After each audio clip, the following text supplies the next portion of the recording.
As Netflix intended, One Piece rewrites the history of live-action adaptations with its latest series, and fans and critics globally have nothing but praise for it.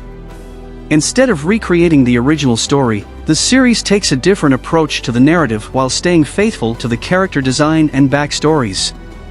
Since it's marketed toward an older audience and not specific to anime and manga, a lot of things have changed in the live-action series. The characters, their histories, and their relationships all remain the same, yet the plot and pacing completely change. Here are the 8 most significant differences between the One Piece anime and the live-action series. Number 1. The introduction scenes for several characters are different. The first impression truly is the final impression, as the saying goes.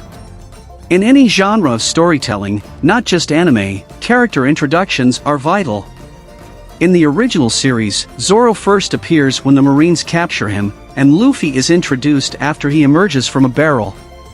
However, the Netflix adaptation completely alters these moments. Garp and numerous other characters share the same situation. The strategy taken by Netflix is very intriguing, and it would be entertaining for One Piece newcomers. However, since the Straw Hats are the heart of One Piece, their different introductions may not sit well with anime and manga fans. Number 2. Luffy's first meeting with his crew is different. Again, the first meetings between the Straw Hats have changed significantly. Luffy witnesses the fight and confrontation between Zoro and Helmeppo. In the original story, he heard it from the little girl who offered Zoro some rice balls. Nami and Luffy's first encounter is hilarious in the anime, but that also changes completely. In the One Piece live-action, Luffy and Usopp met when the latter was working on going merry, but that's not how anime fans remember it at all. In the anime, Usopp threatens Luffy, and the latter instantly recognizes him as Yasopp's son. For die-hard One Piece fans, these meeting scenes in the Netflix adaptation will look out of place and be kind of forcefully incorporated. Number 3. The original story has been changed in many ways. Every scene of the live-action One Piece adaptation serves as a reminder to anime fans of how drastically different it is from the original plot. It's not because of the plot's brevity, scene, exclusion of characters, or moments. Although the Grand Line chart is actually stolen from Captain Buggy, the Netflix series shows how Luffy gets it from Captain Morgan. Nami's village isn't aware of the reason behind her working with the Arlong pirates, but the original story shows something completely opposite. Likewise, in the anime, Genzo wearing a pinwheel on his head is important to show his love for Nami, whom he treated like a daughter. This was also removed from the live-action adaptation. Number 4. Comedy scenes are significantly less. One Piece is without a doubt a show that is really hilarious. In particular, in the East Blue Saga, when the show is less dramatic and a lot more entertaining to watch, everything is chaotic, whether it is Luffy's initial encounter with Kobe, his conflict with Arlong, or interactions among the group as a whole. In comparison, the live action has significantly decreased the comedy. It's still fun to watch, but nowhere close to the anime. It's likely because the series is intentionally made much more serious to accommodate the older audience. Number 5. A lot of characters were introduced earlier in the series. Garp is present when Roger is put to death at the beginning of the story. Of course, in the manga, he wasn't there.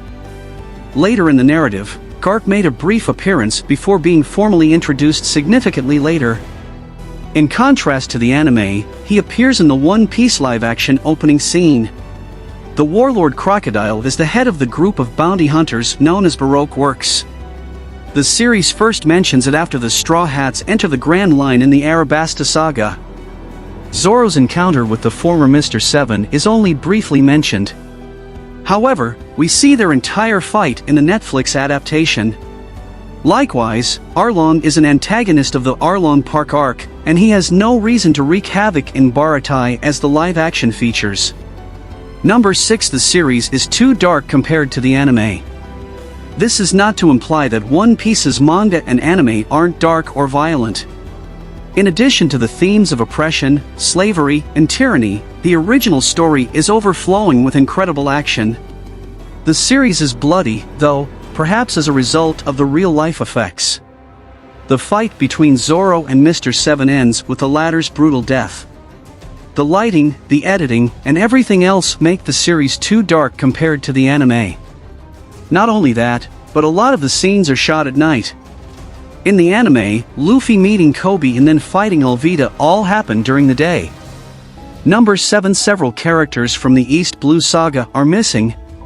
There will inevitably be some characters missing from the series since the Netflix adaptation condenses 95 chapters into 8 episodes. Oda had earlier predicted that a few characters would not appear in the Netflix series, and he was absolutely correct. It's impossible to keep track of all the characters in One Piece.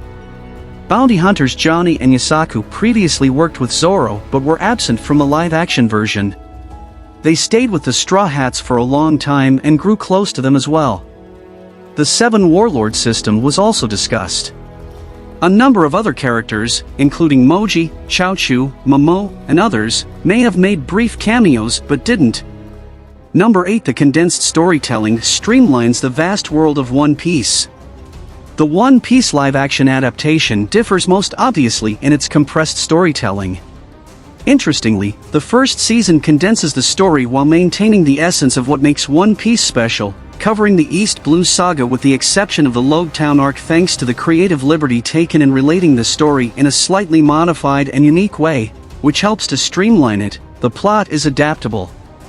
Some of the changes brought depth to the plot and helped build on the foundation built by the source material throughout the years. For example, Garp and Zeph's conversation with Zeph never occurred in the anime or manga adaptations of the series. However, their discussion concerning the next generation, on the other hand, reflects fundamental concepts from the series and adds depth to the plot. And if you like this video, please hit the like button, and if you are interested to watch more of this kind of content, please subscribe to this channel for more updates.